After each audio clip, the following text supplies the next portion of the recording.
श्रुतायुध को मरा देखकर कौरवों की सारी सेना और उसके नायकों के भी पैर उखड़ गए। इसी समय काम्बोज नरेश का शूरवीर पुत्र सुदक्षिण अर्जुन के सामने आया। अर्जुन ने उसके ऊपर 7 बाण छोड़े। वे उस वीर को घायल करके पृथ्वी में घुस गए।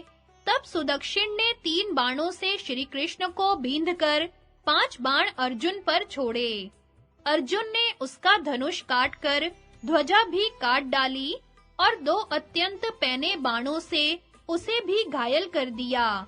तब सुदक्षिण ने अत्यंत कुपित होकर धनंजय के ऊपर एक भयंकर शक्ति छोड़ी। वह उन्हें घायल करके चिंगारियों की वर्षा करती पृथ्वी पर गिर गई। शक्ति की चोट से अर्जुन को गहरी मूर्छा आ गई। चेत होने पर उन्होंने कंक पत्र वाले 14 बाणों से सुदक्षिण को तथा उसके घोड़े, ध्वजा, धनुष और सारथी को भी घायल कर दिया। फिर और भी बहुत से बाण छोड़कर उसके रथ के टुकड़े-टुकड़े कर दिए। इसके पश्चात एक तीखी धार वाले बाण से उन्होंने सुदक्षिण की छाती फाड़ डाली। इससे उसका कवच टूट गया, अंग छिन्न-भिन्न हो गए और मुकुट तथा अंगद आदि आभूषण इधर-उधर बिखर गए। फिर एक कर्णी नाम के बाण से उन्होंने उसे भी धराशायी कर दिया। राजन, इस प्रकार वीर श्रुतायुध और सुदक्षिण के मारे जाने पर आपके सैनिक क्रोध में भरकर अर्जुन पर टूट पड़े तथा अभिशाह, शूरसेन, शिबी और बसाती जाति के वीर उन पर बाणों की वर्षा करने लगे। अर्जुन ने अपने बाणों से उनमें से 6000 योद्धाओं का सफाया कर दिया। तब उन्होंने चारों ओर से अर्जुन को घेर लिया, किंतु वे जैसे-जैसे धनंजय की ओर गए, वैसे ही उन्होंने अपने गांडीव धनुष से छूटे हुए बाणों से उनके सिर और भुजाओं को उड़ा दिया। उनके कटे हुए सिरों से सारी रणभूमि पट गई।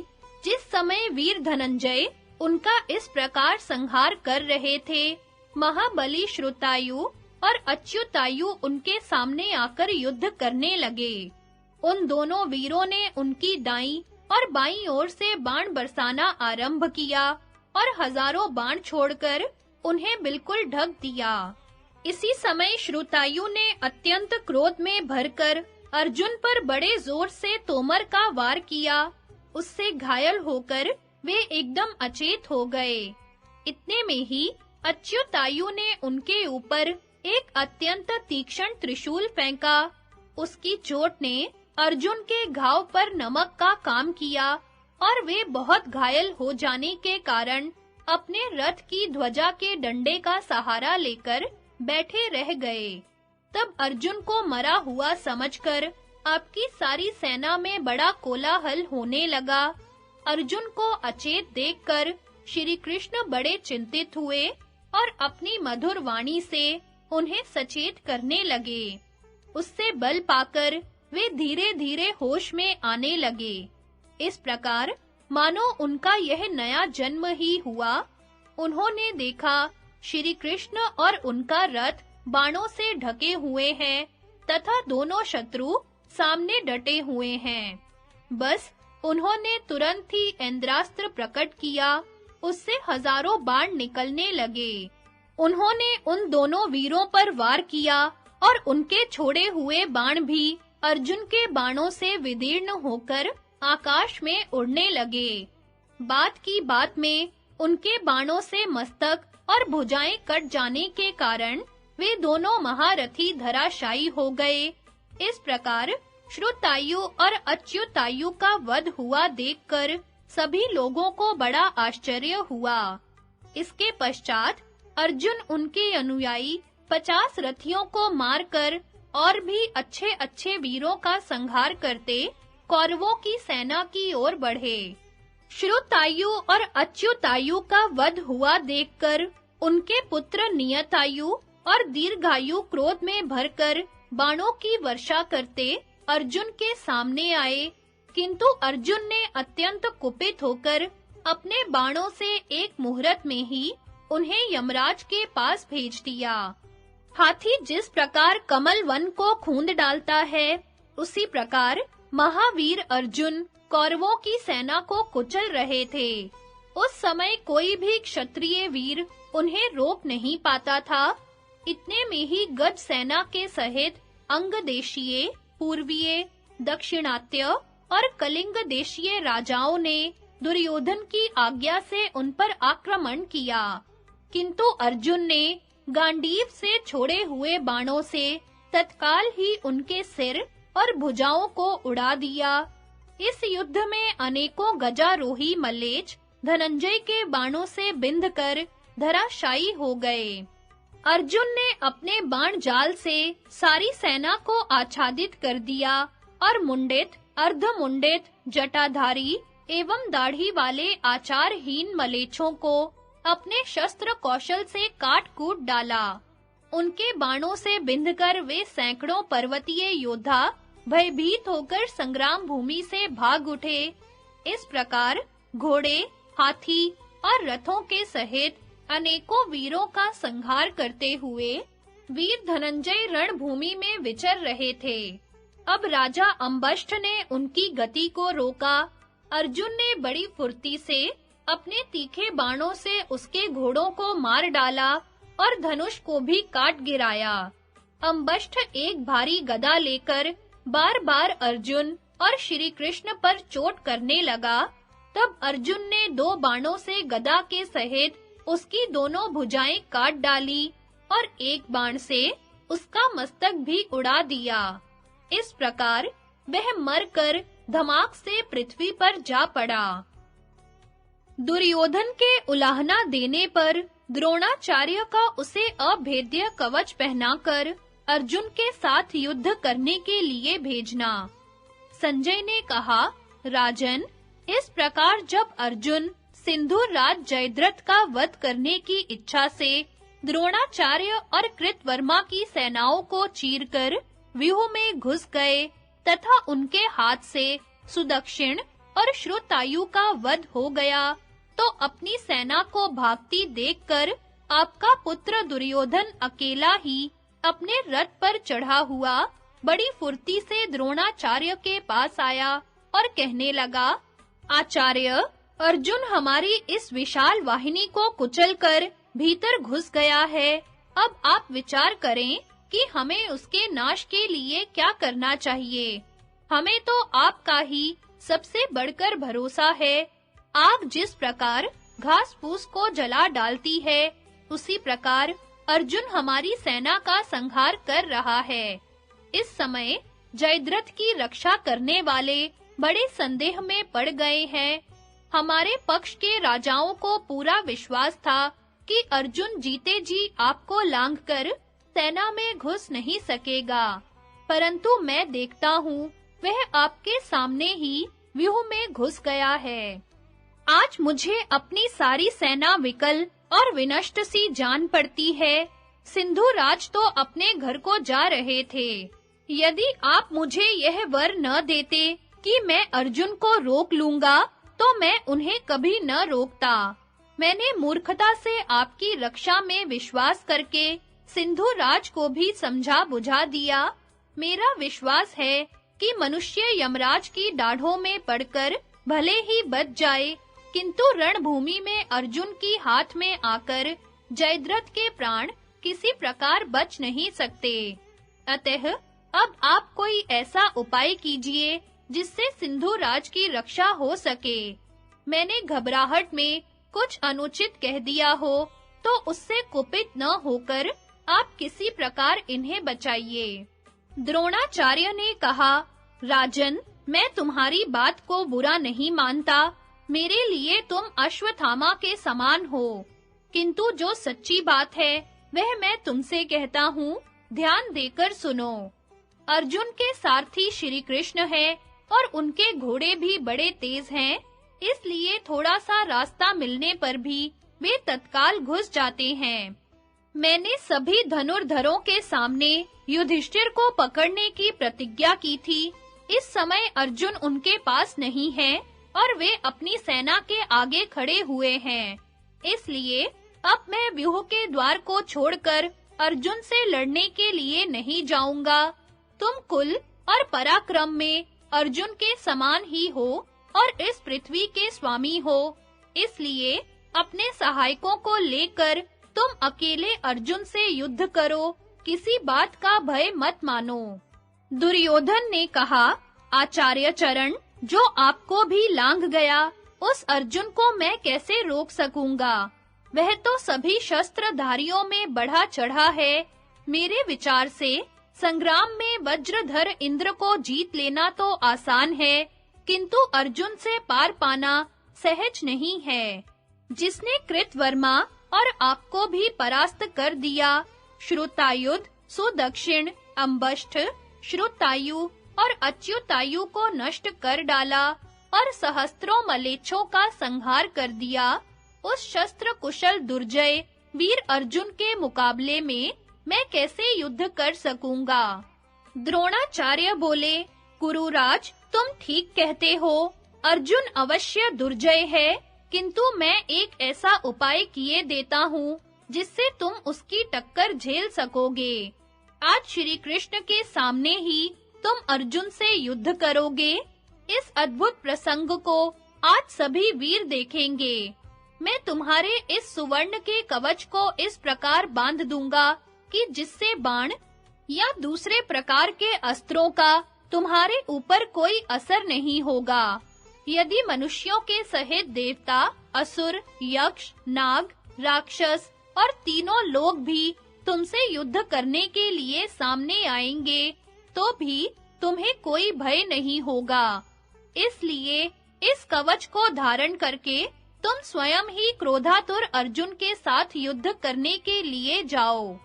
ऐसा कहकर आचार्य ने तुरंत ही आचमन कर शास्त्र विधि से मंत्रोच्चारण करते हुए दुर्योधन को वह चमचमाता हुआ कवच दिया और कहा, परमात्मा, ब्रह्मा और ब्राह्मण तुम्हारा कल्याण करें। इसके बाद वे फिर कहने लगे, भगवान शंकर ने यह मंत्र और कवच इंद्र को दिया था। इसी से उन्होंने संग्राम में वृत्रासुर का वध किया था। फिर इंद्र ने यह मंत्रमय कवच अंगीरा जी को दिया। अंगीरा ने इसे अपने पुत्र बृहस्पति को और बृहस्पति जी ने अग्निवेश्य को बताया। अग्निवेश्य जी ने यह कवच मुझे दिया था। सो आज मैं तुम्हारे शरीर की रक्षा के लिए मंत्रोच्चारण पूर्वक तुम्हें पहनाता हूँ। आचार्य द्रोण के हाथ से इस प्रकार युद्ध के लिए तैयार हो राजा दुर्योधन त्रिगर्त देश के सहस्त्रों रथी और अनेकों अन्य महारथियों को साथ ले बाजे गाजे के साथ अर्जुन के साथ धृष्टद्युम्न और सात्यकी का घोर युद्ध। संजय ने कहा, राजन, जब अर्जुन और श्री कृष्ण कौरवों की सेना में घुस गए और उनके पीछे दुर्योधन भी चला गया, तो पांडवों ने सोमक वीरों को साथ ले बड़ा कोलाहल करते हुए द्रोणाचार्य पर धावा बोल दिया। बस दोनों ओर से बड़ी घमासान लड़ाई छिड़ गई। उस समय जैसा युद्ध हुआ वैसा हमने न तो कभी देखा है और न सुना ही। धृष्टद्युम्न और पांडव लोग बार-बार आचार्य पर प्रहार कर रहे थे और जिस प्रकार आचार्य उन पर बाणों की वर्षा करते थे, उसी प्रकार धृष्टद्युम्न ने भी बाणों की झड़ी लगा दी थी। द्रोण पांडवों की जिस रथ सेना पर बाण छोड़ते थे, उसी की ओर से बाण बरसाकर धृष्टद्युम्न उन्हें हटा देता था। इस प्रकार बहुत प्रयत्न करने पर भी धृष्टद्युम्न से सामना होने पर उनकी सेना के 3 भाग हो गए। पांडवों की मार से घबराकर कुछ योद्धा तो कृतवर्मा की सेना में जा मिले, कुछ जलसंध की ओर चले गए और कुछ द्रोणाचार्य जी के पास ही रहे। महारथी द्रोण तो अपनी सेना को संगठित करने का प्रयत्न करते थे, किंतु धृष्टद्युम्न उसे बार-बार कुचल रहा था। अंत में आपकी सेना उसी प्रकार छिन्न-भिन्न हो गई, जैसे दुष्ट राजा का देश दुर्भिक्ष, महामारी और लुटेरों के कारण उजड़ जाता है। इस प्रकार जब पांडवों की मार से सेना के 3 भाग हो गए, तो आचार्य क्रोध में भरकर अपने बाणों से पांचालों को घायल करने लगे। इस समय उनका स्वरूप प्रज्वलित प्रलय अग्नि के समान भयानक हो गया। आचार्य के बाणों से संतप्त होकर धृष्टद्युम्न की सेना घाम से तपी हुई सी होकर इधर-उधर भटकने लगी। इस प्रकार द्रोणाचार्य और धृष्टद्युम्न के बाणों से व्यथित होने के कारण दोनों ओर के वीर प्राणों की आशा छोड़कर सब ओर पूरी शक्ति लगाकर युद्ध करने लगे। इसी समय कुंती नंदन भीमसेन को विविंशति, चित्रसेन और विकर्ण इन तीनों भाइयों ने घेर लिया। शिबी के पुत्र राजा गोवाशन ने 1000 योद्धाओं को साथ में लेकर काशी राज अभिभू के पुत्र पराक्रांत को रोक दिया। मद्रराज राजा शल्य ने महाराज युधिष्ठिर का सामना किया। दुशासन क्रोध में भरकर सात्यकी पर टूट पड़ा। मैंने अपनी 400 वीरों की सेना लेकर चेकितान की प्रगति रोक दी। शकुनी ने 700 गांधार देशीय योद्धाओं के साथ नकुल का मुकाबला किया। अवंती देशीय विंद और अनुविंद मत्स्य राज विराट के सामने आकर डट गए। महाराज बाहलीक ने शिखंडी को रोका। अवंती नरेश ने प्रभद्रक और 100 वीरों को साथ लेकर धृष्टद्युम्न का सामना किया तथा क्रूरकर्मा राक्षस घटोत्कच पर अलायुद्ध ने चढ़ाई कर दी। महाराज इस समय सिंधु राज जयद्रथ सारी सेना के पीछे था और कृपाचार्य आदि महान धनुर्धर उसकी रक्षा के लिए तैनात थे। उसकी दाहिनी ओर अश्वत्थामा और बाईं ओर कर्ण थे तथा भूरिश्रवा आदि उसके पृष्ठ रक्षक थे। इनके सिवा कृपाचार्य, वृषसेन, शल और शल्य आदि अनेकों रणबांकुरे वीर भी उसी की रक्षा के लिए युद्ध कर रहे थे। व्यूह के मुहाने पर उक्त वीरों का द्वंद्व युद्ध होने लगा। माद्री पुत्र नकुल और सहदेव ने बाणों की वर्षा करके अपने प्रति वैर भाव रखने वाले शकुनी का नाक में दम कर दिया। उस समय उसे कुछ भी उपाय न सूझ पड़ता था। वह सारा पराक्रम खो बैठा था। जब बाणों की चोट से वह बहुत ही तंग आ गया, तो बड़ी तेजी से अपने घोड़ों को बढ़ाकर द्रोणाचार्य जी की सेना में जा मिला। इस समय धृष्टद्युम्न के साथ लड़ते हुए महाबली द्रोणाचार्य जी ने जैसी बाण वर्षा की, वह बड़ी ही अचंभे में डालने वाली थी। द्रोण और धृष्टद्युम्न दोनों ने ही अनेकों वीरों के सिर उड़ा दिए। जब धृष्टद्युम्न ने देखा कि आचार्य बहुत समीप आ गए हैं, तो उसने धनुष रखकर हाथ में ढाल तलवार ले लिए और उनका वध करने के लिए वह अपने रथ के जुए से उनके रथ पर कूद गया। आचार्य ने 100 बाण मारकर उसकी ढाल को और 10 बाणों से उसकी तलवार को काट-कूट डाला। फिर 64 बाणों से उसके घोड़ों का काम तमाम कर दिया तथा 2 बाणों से ध्वजा और छत्र काटकर उसके पार्श्व रक्षकों को भी धराशायी कर दिया। इसके पश्चात उन्होंने धनुष को कान तक खींचकर धृष्टद्युम्न पर एक प्राणांतक बाण छोड़ा, किंतु सात्यकी ने 14 तीखे बाणों से उसे बीच में ही काट डाला और आचार्य के चंगुल में फंसे हुए धृष्टद्युम्न को बचा लिया।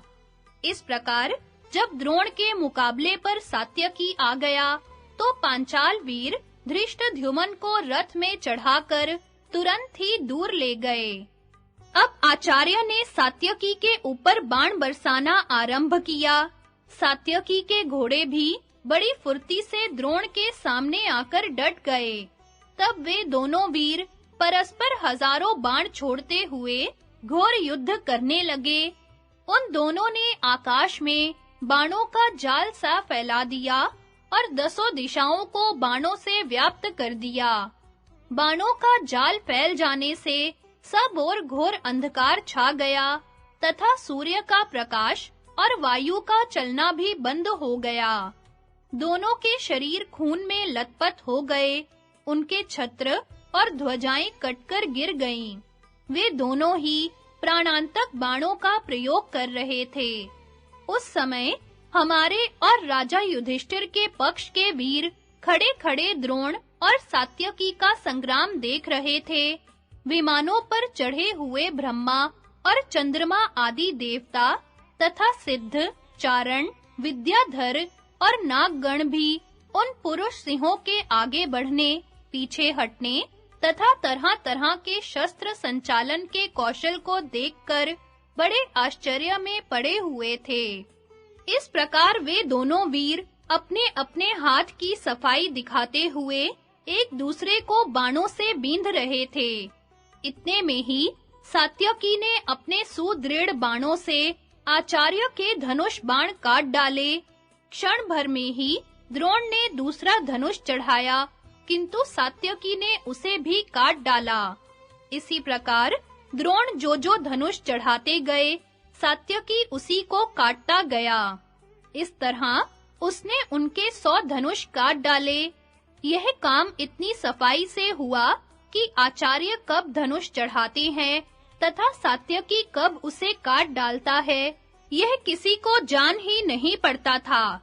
सात्यकी का यह अति मानुष कर्म देखकर द्रोण ने मन ही मन विचार किया कि जो अस्त्र बल परशुराम, कार्तवीर्य, अर्जुन और भीष्म में है, वही सात्यकी में भी है। इसके बाद द्रोणाचार्य ने एक नया धनुष लिया और उस पर कई अस्त्र चढ़ाए, किंतु सात्यकी ने अपने अस्त्र कौशल से उन सब अस्त्रों को काट डाला और आचार्य पर तीखे बाणों की वर्षा आरंभ कर दी। इससे सभी को बड़ा आश्चर्य हुआ। अंत में आचार्य ने अत्यंत कुपित होकर सात्यकी का संहार करने के लिए दिव्य आग्नेयास्त्र छोड़ा। यह देखकर सात्यकी ने दिव्य वारुणास्त्र का प्रयोग किया। उस समय दोनों वीरों को दिव्य अस्त्रों का प्रयोग करते देखकर बड़ा हाहाकार होने लगा। यहाँ तक कि आकाश में पक्षियों का उड़ना भी बंद हो गया। तब राजा युधिष्ठिर, भीमसेन, नकुल और सहदेव सब ओर से सात्यकी की रक्षा करने लगे तथा धृष्टद्युम्न आदि के साथ राजा विराट और कैकेयी नरेश, मत्स्य और शाल्व देशीय सेनाओं को लेकर द्रोण के सामने आकर डट गए। दूसरी ओर दुशासन के नेतृत्व में हजारों राजकुमार द्रोण को शत्रुओं से घिरा देखकर उनकी सहायता के लिए आ गए। बस दोनों ओर के वीरों में बड़ा तुमुल युद्ध छिड़ गया। उस समय धूल और बाणों की वर्षा के कारण कुछ भी दिखाई नहीं देता था, इसलिए वह युद्ध मर्यादाहीन हो गया। उसमें अपने या पराये पक्ष का भी ज्ञान नहीं अनुविंद का वध तथा कौरव सेना के बीच में श्री कृष्ण की अश्वचर्या। संजय ने कहा, राजन, अब सूर्य नारायण ढल चुके थे। कौरव पक्ष के योद्धाओं में से कोई तो युद्ध के मैदान में डटे हुए थे, कोई लौट आए थे और कोई पीठ दिखाकर भाग रहे थे। इस प्रकार धीरे-धीरे वह दिन बीत रहा था, किंतु अर्जुन और श्री कृष्ण बराबर जयद्रथ की ओर ही बढ़ रहे थे। अर्जुन अपने बाणों से रथ के जाने योग्य रास्ता बना लेते थे और श्री कृष्ण उसी से बढ़ते चले जा रहे थे। राजन, अर्जुन का रथ जिस ओर जाता था, उसी ओर आपकी सेना में दरार पड़ जाती थी। उनके बांस और लोहे के बाण अनेकों शत्रुओं का संहार करते हुए उनका रक्तपान कर रहे थे। वे रथ से एक कोस तक शत्रुओं का सफाया कर देते थे। अर्जुन का रथ बड़ी तेजी से चल रहा था। उस समय उसने सूर्य, इंद्र, रुद्र और कुबेर के रथों को भी मात कर दिया था। जिस समय वह रथ रथियों की सेना के बीच में पहुंचा, उसके घोड़े भूख प्यास से व्याकुल हो उठे और बड़ी कठिनता से रथ खींचने लगे। उन्हें पर्वत के समान सहस्त्रों मरे हुए हाथी, घोड़े, मनुष्य और रथों के ऊपर होकर अपना मार्ग निकालना पड़ता था। इसी समय अवंती देश के दोनों राजकुमार अपनी सेना के सहित अर्जुन के सामने आ डटे। उन्होंने बड़े उल्लास में भरकर अर्जुन को 64 श्री कृष्ण को 70 और घोड़ों को 100 बाणों से घायल कर दिया। तब अर्जुन ने कुपित होकर 9 बाणों से उनके मर्म स्थानों को बींध दिया तथा 2 बाणों से उनके धनुष और ध्वजाओं को भी काट डाला। वे दूसरे धनुष लेकर अत्यंत क्रोधपूर्वक अर्जुन पर बाण बरसाने लगे। अर्जुन ने तुरंत ही फिर उनके धनुष काट डाले तथा और बाण छोड़कर उनके घोड़े, सारथी, पार्श्व रक्षक और कई साथियों को मार डाला। फिर उन्होंने एक शूरप्र बाण से बड़े भाई विंद का सिर काट डाला और वह मरकर पृथ्वी पर जा पड़ा। विंद को मरा देखकर महाबली अनुविंद हाथ में गदा लेकर रथ से कूद पड़ा और अपने भाई की मृत्यु का स्मरण करते हुए उससे श्री कृष्ण के ललाट पर चोट की। किंतु श्री कृष्ण उससे तनिक भी विचलित न हुए। अर्जुन ने तुरंत ही 6 बाणों से उसके हाथ, पैर, सिर और गर्दन काट डाले और वह पर्वत शिखर के समान पृथ्वी पर गिर गया। विंद और अनुविंद को मरा देखकर उनके साथी अत्यंत कुपित होकर सहस्त्रों बाण बरसाते अर्जुन की ओर दौड़े। अर्जुन ने बड़ी फुर्ती से अपने बाणों द्वारा उनका सफाया कर दिया और वे आगे बढ़े। फिर उन्होंने धीरे-धीरे श्री कृष्ण से कहा, घोड़े बाणों से बहुत व्यथित हो रहे हैं और बहुत थक गए हैं। जयद्रथ भी अभी दूर है। ऐसी स्थिति में इस समय आपको क्या करना उचित जान पड़ता है। मेरे विचार से जो बात ठीक जान पड़ती है वह मैं कहता हूँ। सुनिए, आप मजे से घोड़ों को छोड़ दीजिए और इनके बाण निकाल दीजिए। अर्जुन के इस प्रकार कहने पर श्री कृष्ण ने कहा, पार्थ, तुम जैसा कहते हो मेरा भी यही विचार है। अर्जुन ने कहा, केशव, मैं कौरवों की सारी सेना को रोके रहूंगा। इस बीच में आप यथावत सब काम कर लें। ऐसा कहकर अर्जुन रथ से उतर पड़े और बड़ी सावधानी से धनुष लेकर पर्वत के समान अविचल भाव से खड़े हो गए। इस समय विद्याभिलाषी क्षत्रिय उन्हें पृथ्वी पर खड़ा देखकर अब अच्छा मौका है, इस प्रकार चिल्लाते हुए उनकी ओर दौड़े। उन्होंने बड़ी भारी रथ सेना के द्वारा अकेले अर्जुन को घेर लिया। उन्होंने अपने धनुष चढ़ाकर तरह-तरह के शस्त्र और बाणों से उन्हें ढक दिया, किंतु वीर अर्जुन ने अपने अस्त्रों से उनके अस्त्रों को सब ओर से रोककर उन सभी को अनेकों बाणों से आच्छादित कर दिया। कौरवों की असंख्य सेना अपार समुद्र के समान थी। उसमें बाण रूप तरंगे और ध्वजा रूप भंवरें पड़ रही थी। हाथी रूप नाग तैर रहे थे। पदाती रूप मछलियां कलोल कर रही थी तथा शंख और दुंदुभियों की ध्वनि उसकी गर्जना थी। अगणित रथावली उसकी अनंत तरंग माला थी। पगड़ियां कछुए थे, छत्र और पताकाएं फेन थे और हाथियों के शरीर मानो शिलाएं थीं। अर्जुन ने तट रूप होकर उसे अपने बाणों से रोक रखा था। धृतराष्ट्र ने पूछा, संजय, जब अर्जुन और श्री कृष्ण पृथ्वी पर खड़े हुए थे तो ऐसा अवसर पाकर भी कौरव लोग अर्जुन को क्यों नहीं मार सके? संजय ने कहा, राजन, जिस प्रकार लोभ अकेला ही सारे गुणों को रोक देता है, उसी प्रकार अर्जुन ने पृथ्वी पर खड़े होने पर भी रथों पर चढ़े हुए समस्त राजाओं को रोक रखा था। इसी समय श्री कृष्ण ने घबराकर अपने प्रिय सखा अर्जुन से कहा, अर्जुन, यहाँ रणभूमि में कोई अच्छा जलाशय नहीं है। तुम्हारे घोड़े पानी पीना चाहते हैं। इस पर अर्जुन ने तुरंत ही अस्त्र द्वारा पृथ्वी को फोड़कर घोड़ों के पानी पीने योग्य एक सुंदर सरोवर बना दिया। यह सरोवर बहुत विस्तृत और स्वच्छ जल से भरा हुआ था।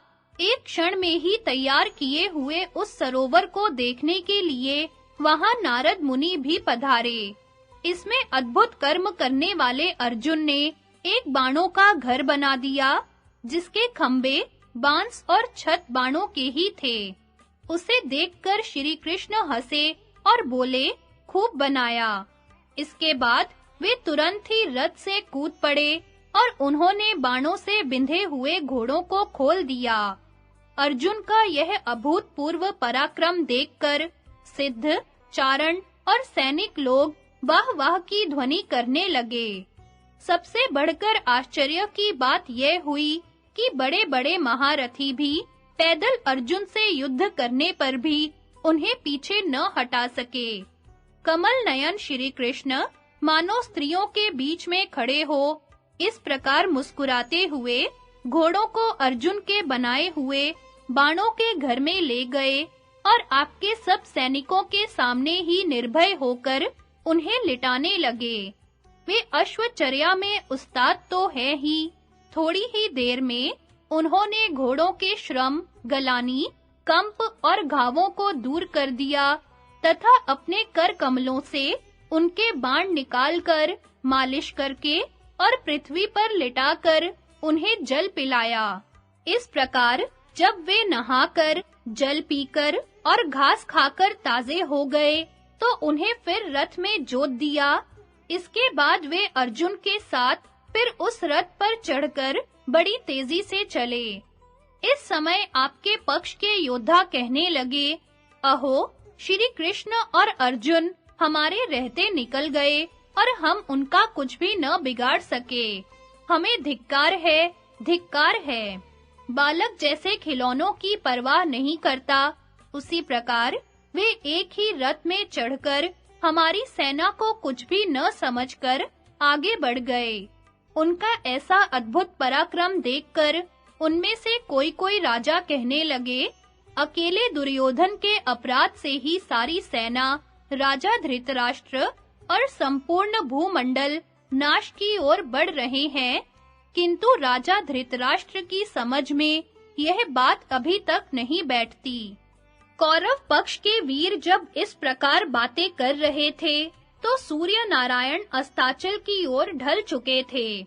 इसलिए अर्जुन बड़ी तेजी से जयद्रथ की ओर बढ़ रहे थे। कोई भी योद्धा उन्हें रोक नहीं पाता था। उन्होंने सारी सेना के पैर उखाड़ दिए थे। श्री कृष्ण सेना को रोंदते हुए बड़ी तेजी से घोड़ों को हाँक रहे थे और अपने पांचजन्य शंख की ध्वनि करते जाते थे। यह देखकर शत्रु पक्ष के रथी बहुत उदास हो गए। धूल के कारण इस समय सूर्य देव भी बहुत ढक गए थे और बाणों से व्यथित होने के कारण सैनिक लोग श्री कृष्ण और अर्जुन की ओर अर्जुन का दुर्योधन तथा अश्वत्थामा आदि 8 महारथियों से संग्राम। संजय ने कहा, राजन, अब श्री कृष्ण और अर्जुन निर्भय होकर आपस में जयद्रथ का वध करने की बात करने लगे। उन्हें सुनकर शत्रु बहुत भयभीत हो गए। वे दोनों आपस में कह रहे थे, जयद्रथ को 6 महारथी कौरवों ने अपने बीच में कर लिया है, किंतु एक बार उस पर दृष्टि पड़ गई तो वह हमारे हाथ से छूटकर नहीं जा सकेगा। यदि देवताओं के सहित स्वयं इंद्र भी उसकी रक्षा करेंगे, तो भी हम उसे मारकर ही छोड़ेंगे। इस समय उन दोनों के मुख की कांति देखकर आपके पक्ष के वीर यही समझने लगे कि ये अवश्य जयद्रथ का वध कर देंगे। इसी समय श्री कृष्ण और अर्जुन ने सिंधुराज को देखकर हर्ष से बड़ी गर्जना की। उन्हें बढ़ते देखकर आपका पुत्र दुर्योधन जयद्रथ की रक्षा के लिए उनके आगे होकर निकल गया। आचार्य द्रोण उसे कवच बांध चुके थे, अतः वह अकेला ही रथ पर चढ़कर संग्राम भूमि में आ कूदा। जिस समय आपका पुत्र अर्जुन को लांघकर आगे बढ़ा, आपकी सारी सेना में खुशी से बाजे बजने लगे। तब श्री कृष्ण ने कहा, अर्जुन, देखो, आज दुर्योधन हमसे भी आगे बढ़ गया है। मुझे यह बड़ी अद्भुत बात जान पड़ती है। मालूम होता है इसके समान कोई दूसरा रथी नहीं है। अब समयानुसार उसके साथ युद्ध करना मैं उचित ही समझता हूँ। आज यह तुम्हारा लक्ष्य बना है, इसे तुम अपनी सफलता ही समझो। नहीं तो यह राज्य का लोभी तुम्हारे साथ संग्राम करके मरने के लिए क्यों आता? आज सौभाग्य से ही यह तुम्हारे बाणों का विषय बना है, इसलिए तुम ऐसा करो जिससे यह शीघ्र ही अपने प्राण त्याग दे। पार्थ, तुम्हारा सामना तो देवता, असुर और मनुष्यों के सहित तीनों लोग भी नहीं कर सकते, फिर इस अकेले दुर्योधन की तो बात ही क्या है? यह सुनकर अर्जुन ने कहा, ठीक है, यदि इस समय मुझे यह काम करना ही चाहिए, तो आप और सब काम छोड़कर दुर्योधन की ओर ही चलिए। इस प्रकार आपस में बातें करते हुए श्री कृष्ण और अर्जुन ने प्रसन्न होकर राजा दुर्योधन के पास पहुंचने के लिए अपने सफेद घोड़े बढ़ाए। इस महासंकट के समय भी दुर्योधन डरा नहीं, उसने उन्हें अपने सामने आने पर रोक दिया। यह देखकर उसके पक्ष के सभी क्षत्रिय उसकी बड़ाई करने लगे। राजा को संग्राम भूमि में लड़ते देखकर आपकी सारी सेना में बड़ा कोलाहल होने लगा। इससे अर्जुन का क्रोध बहुत बढ़ गया।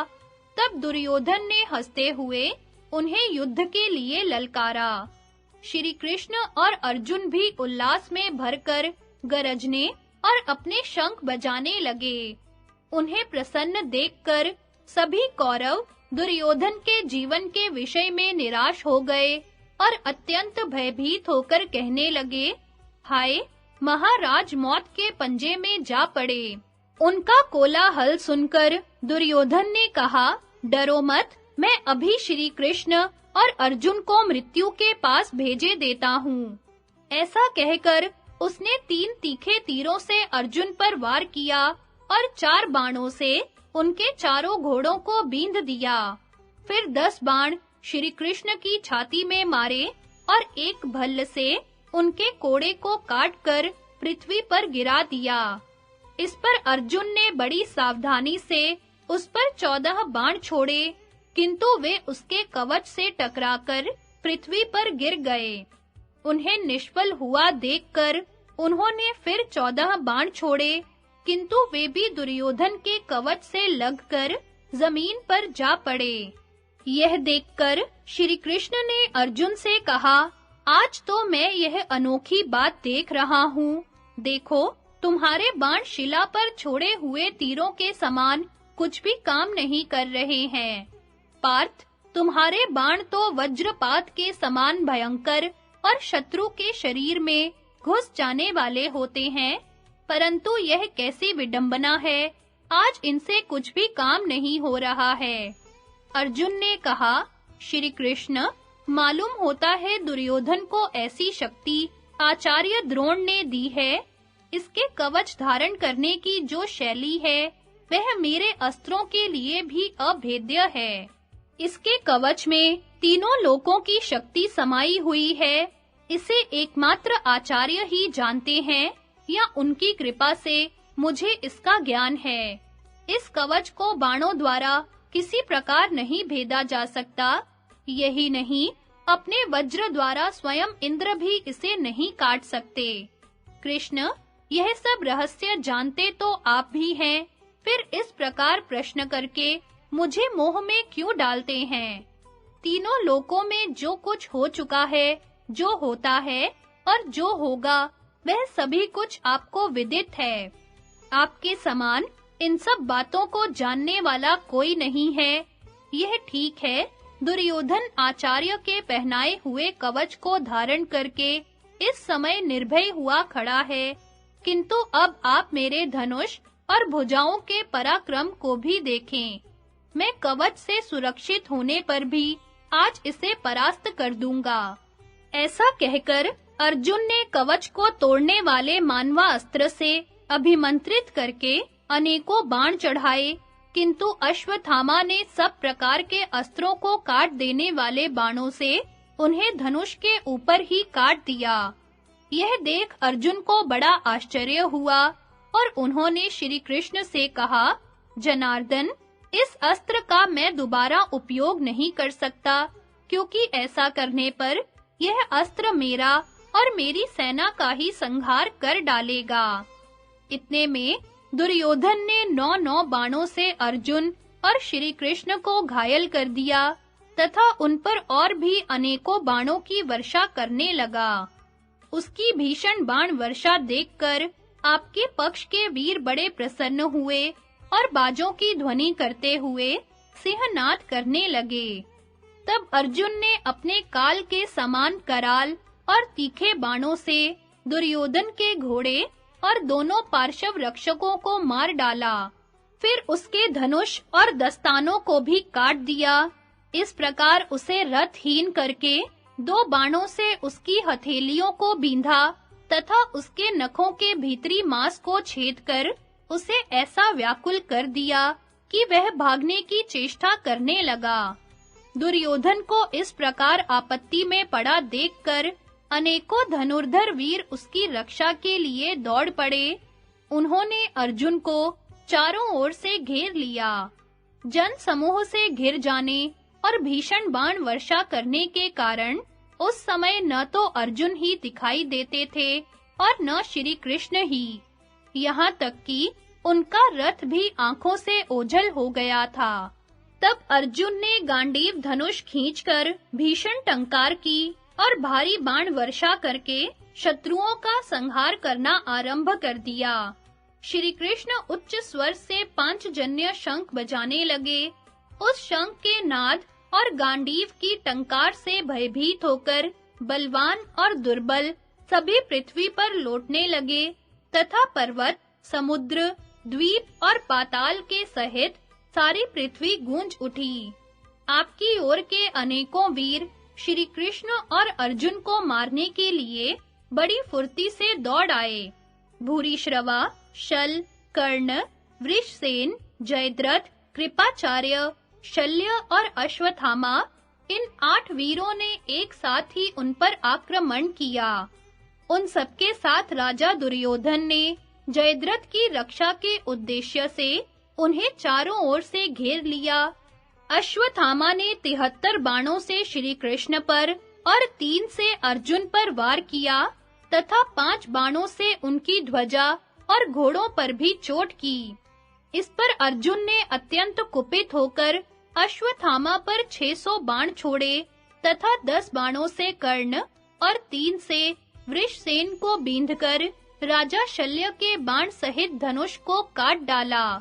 शल्य ने तुरंत ही दूसरा धनुष लेकर अर्जुन को घायल कर दिया। फिर उन्हें भूरिश्रवा ने 3, कर्ण ने 32, वृषसेन ने 7, जयद्रथ ने 73, कृपाचार्य ने 10 और मद्रराज ने 10 बाणों से बींध डाला। इस पर अर्जुन हंसे और अपने हाथ की सफाई दिखाते हुए उन्होंने कर्ण पर 12 और वृषसेन पर 3 बाण छोड़कर शल्य के बाण सहित धनुष को काट डाला। फिर 8 बाणों से अश्वत्थामा को, 25 से कृपाचार्य को और 100 से जयद्रथ को घायल कर दिया। इसके बाद उन्होंने अश्वत्थामा पर 70 बाण और भी छोड़े। तब भूरिश्रवा ने कुपित होकर श्री कृष्ण का कोड़ा काट डाला और अर्जुन पर 73 बाणों से वार किया। इस पर अर्जुन ने 100 बाणों से उन सब शत्रुओं को आगे बढ़ने के मुहाने पर कौरव और पांडव पक्ष के वीरों का संग्राम तथा कौरव पक्ष के कई वीरों का वध। राजा धृतराष्ट्र ने पूछा, संजय, जब अर्जुन जयद्रथ की ओर चला गया तो आचार्य द्रोण द्वारा रोके हुए पांचाल वीरों ने कौरवों के साथ किस प्रकार युद्ध किया?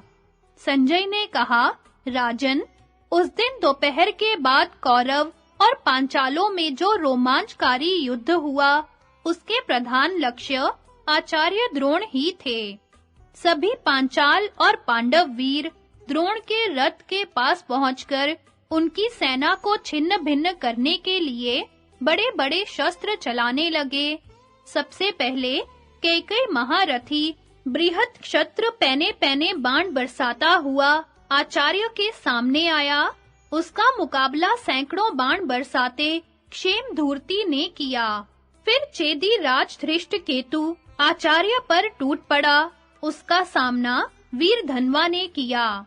इसी प्रकार सहदेव को दुर्मुख ने, सात्यकी को व्याघ्रदत्त ने, द्रौपदी के पुत्रों को सोमदत्त के पुत्र ने और भीमसेन को राक्षस अलम्बुश ने रोका। इसी समय राजा युधिष्ठिर ने द्रोणाचार्य पर 90 बाण छोड़े।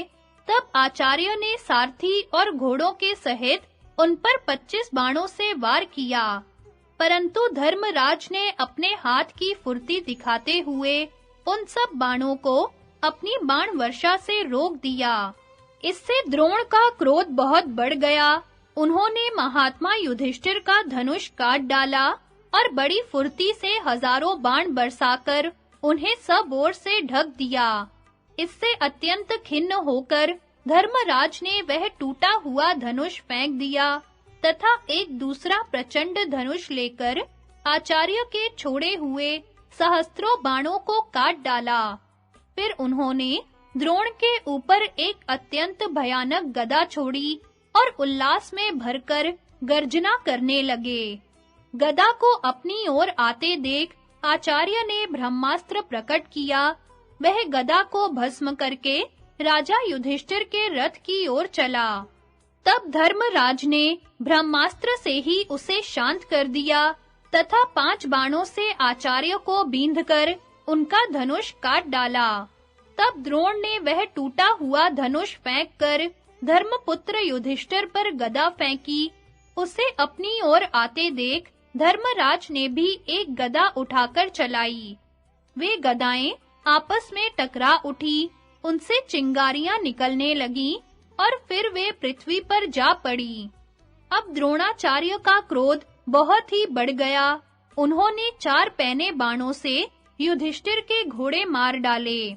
एक भल्ल से उनका धनुष काट दिया, एक से ध्वजा काट डाली और 3 बाणों से स्वयं उन्हें भी बहुत पीड़ित कर दिया।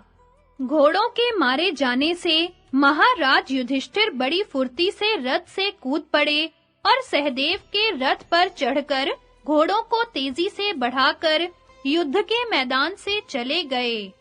दूसरी ओर महापराक्रमी कैकेयी राज बृहत्क्षत्र को आते देख क्षेमधूर्ति ने बाणों द्वारा उसकी छाती पर चोट की। तब बृहत्क्षत्र ने बड़ी फुर्ती से क्षेमधूर्ति के 90 बाण मारे। इस पर क्षेमधूर्ति ने एक पैने बल से कैकेयी राज का धनुष काट डाला और स्वयं उसे भी एक बाण से घायल कर दिया। कैकेयी राज ने एक दूसरा धनुष लेकर हंसते-हंसते महारथी क्षेमधूर्ति के घोड़े, सारथी और रथ को नष्ट कर डाला तथा एक पैने भल्ल से उसके कुंडल मंडित मस्तक को धड़ से अलग कर दिया। इसके बाद वह पांडवों के हित के लिए अकस्मात आपकी सेना पर टूट पड़ा।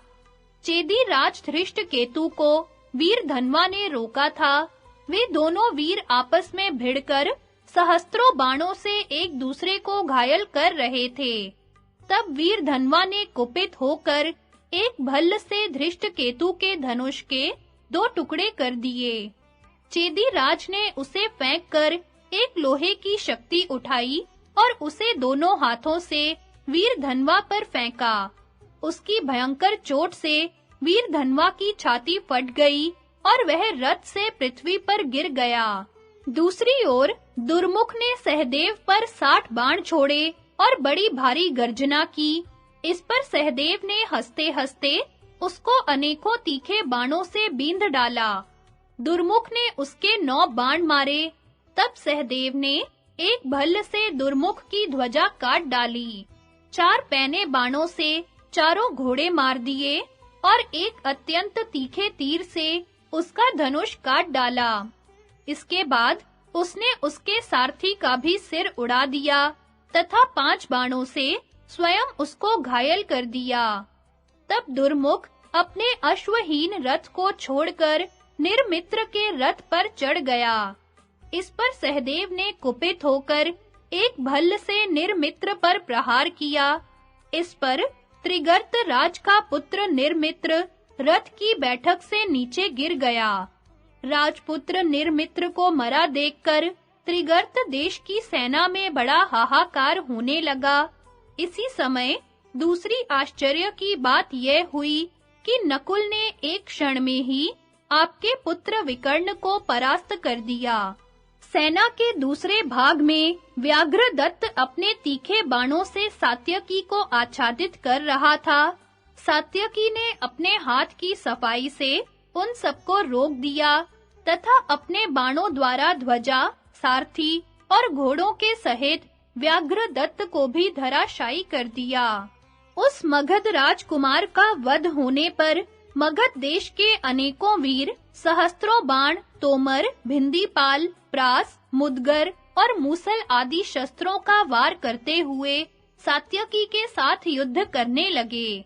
किंतु सात्यकी ने हंसते-हंसते अनायास ही उन सबको परास्त कर दिया। महाबाहु सात्यकी की मार से भयभीत होकर भागी हुई आपकी सेना से किसी का भी साहस उसके सामने ठहरने का नहीं हुआ। यह देखकर द्रोणाचार्य जी को बड़ा क्रोध हुआ और वे स्वयं ही उस पर टूट पड़े। इधर शल ने द्रौपदी के पुत्रों में से प्रत्येक को पहले 5-5 और फिर 7-7 बाणों से बींध दिया। इससे उन्हें बड़ी ही पीड़ा हुई। वे चक्कर में पड़ गए और अपने कर्तव्य के विषय में कुछ निश्चय नहीं कर सके। इतने में ही नकुल के पुत्र शतानिक ने 2 बाणों से शल को बींधकर बड़ी भारी गर्जना की। इसी प्रकार अन्य द्रौपदी कुमारों ने भी 3-3 बाणों से उसे घायल किया। तब शल ने उनमें से प्रत्येक पर 5-5 बाण छोड़े और एक-एक बाण से प्रत्येक की छाती पर चोट की। इस पर अर्जुन के पुत्र ने 4 बाणों से उसके घोड़े मार डाले। भीमसेन के पुत्र ने उसका धनुष काटकर बड़े जोर से गर्जना की। युधिष्ठिर कुमार ने उसकी ध्वजा काटकर गिरा दी। नकुल के पुत्र ने सारथी को रथ से नीचे गिरा दिया तथा सहदेव कुमार ने एक पैने बाण से उसके सिर को धड़ से अलग कर दिया। उसका सिर कटते देखकर आपके सैनिक भयभीत होकर इधर-उधर भागने लगे। एक और महाबली भीमसेन के साथ अलम्बुश का युद्ध हो रहा था। भीमसेन ने 9 बाणों से उस राक्षस को घायल कर डाला।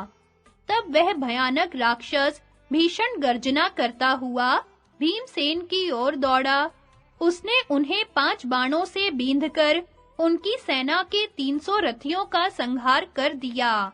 फिर 400 वीरों को और भी मारकर एक बाण से भीमसेन को घायल कर दिया।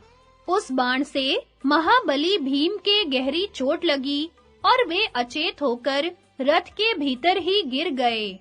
कुछ देर बाद उन्हें चेत हुआ तो वे अपना भयंकर धनुष चढ़ाकर चारों ओर से अलम्बुश को बाणों से बींधने लगे। इस समय उसे याद आया कि भीमसेन ने ही उसके भाई बक को मारा था। अतः उसने भयानक रूप धारण करके उनसे कहा, दुष्ट भीम, तूने जिस समय मेरे महाबली भाई बक को मारा था, उस समय मैं वहां उपस्थित नहीं था। आज तू उसका फल चख ले। ऐसा कहकर वह अंतर्धान हो गया तथा भीमसेन के ऊपर बड़ी भारी बाण वर्षा करने लगा। भीमसेन ने भी सारे आकाश को बाणों से व्याप्त कर दिया। उनसे पीड़ित होकर वह राक्षस अपने रथ पर आ बैठा, फिर पृथ्वी पर उतरा और छोटा सा रूप धारण करके आकाश में उड़ गया। वह क्षण-क्षण में ऊंचे-नीचे, अणुबृहत तथा स्थूल सूक्ष्म विभिन्न प्रकार के रूप धारण कर लेता था तथा मेघ के समान गरजने लगता था। उसने आकाश में चढ़कर शक्ति, कणप, प्रास, शूल, पट्टिश, तोमर, शतघ्नि, परेग, भिंदीपाल, परशु, शिला, खड्ग, गुड, रिष्टि और वज्र आदि अनेकों अस्त्र शस्त्रों की वर्षा की। उससे भीमसेन के अनेकों सैनिक नष्ट हो गए। इस पर भीमसेन ने कुपित होकर विश्वकर्मास्त्र छोड़ा। उससे सब ओर अनेकों बाण प्रकट हो गए। उनसे पीड़ित होकर आपके सैनिकों में बड़ी भगदड़ मच गई। उस अस्त्र ने राक्षस की सारी माया को नष्ट करके उसे भी बहुत पीड़ा पहुंचाई। इस प्रकार भीमसेन द्वारा बहुत पीड़ित होने पर वह उन्हें छोड़कर द्रोणाचार्य जी की सेना में चला आया। उस महाबली राक्षस को जीतकर पांडव लोग सिंहनाद करके सब दिशाओं को गुंजाने लगे।